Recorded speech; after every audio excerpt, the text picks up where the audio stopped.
Robin meets a tinker. The sheriff of Nottingham now issued a warrant for the arrest of Robin Hood.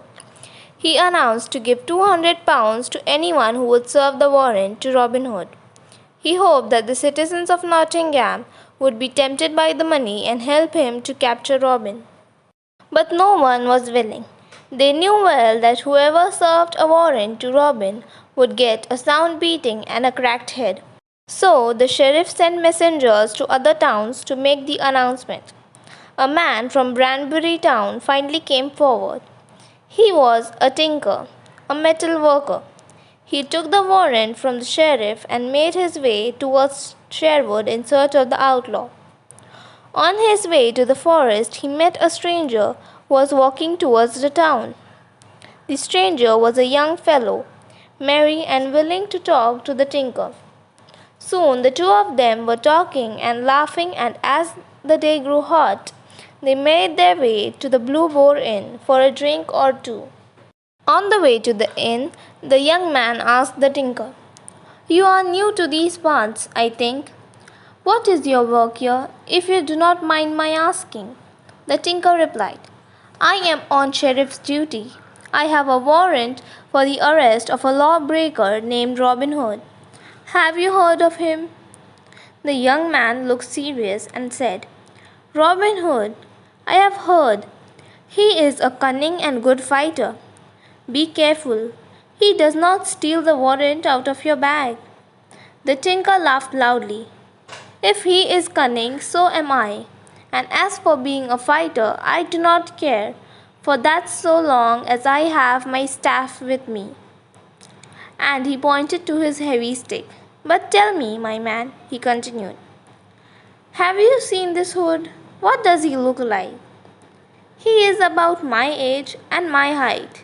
He has blue eyes like mine. You could say he looks like me," said the young man, who was none other than Robin Hood himself. By now they had reached the Blue Boar Inn. The innkeeper knew when to keep quiet, and he did not show that he knew Robin. The two of them sat under the shade of the trees outside the inn and drank ale. Robin was careful to drink only a little from his glass, but encouraged the tinker to drink a lot. The tinker soon grew merry and began to sing loudly. He then fell asleep and began to snore.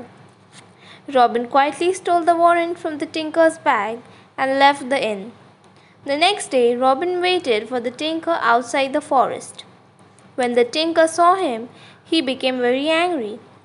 "The sheriff's warrant has been stolen from his bag." He had to pay the bill for the alley at the inn.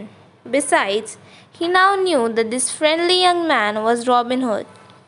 He rushed towards Robin and raised his staff and to give him a great blow.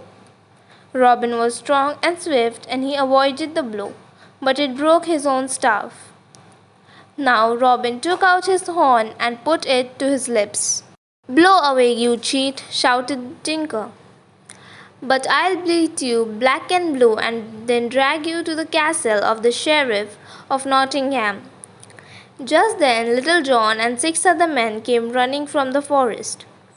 "What's the matter, Robin?" asked John. "Why do you blow your horn so hard?" "The tinker wants to arrest me and take me to the sheriff," answered Robin. "We shall hang him instead," said Little John, and the 6 men surrounded the tinker. The tinker raised his staff and got ready to defend himself. "No, no, my men," said Robin quickly. "We shall not punish him. He is a brave man, and he sings well too." Then he turned to the tinker and asked, "Would you rather go back to Nottingham empty-handed or join my band? We shall give you 3 suits of green and some money every year." The tinker agreed to join Robin's band at once. The 8 men made their way into the deep forest singing happily, the tinker loudest of them all. Stay tuned to hear the various adventures of Robin Hood's life. Please like, share, subscribe and click the bell icon if you liked my video.